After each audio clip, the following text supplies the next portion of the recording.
Okay, I'm just doing this over my washing machine for demonstration purposes. But I have to hold this because if I still had a cow, I'd go out and show you.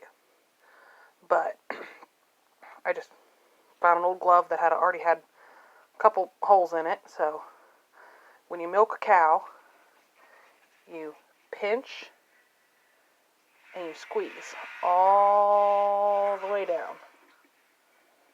You let it fill back up, pinch the top, and then you squeeze all the way down. When you milk a cow like this,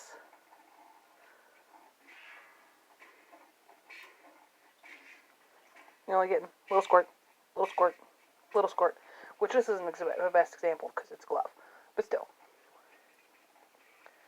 Seat the udder, pinch all the way across, all the way down. You just roll your fingers.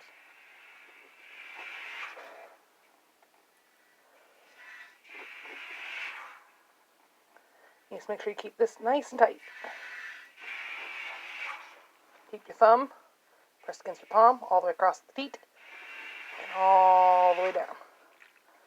Thumb across the teat, all the way down.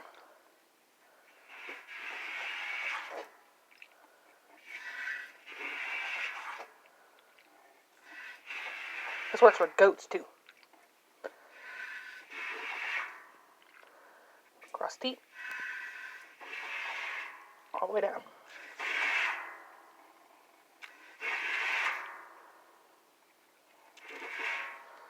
So, hopefully that'll help.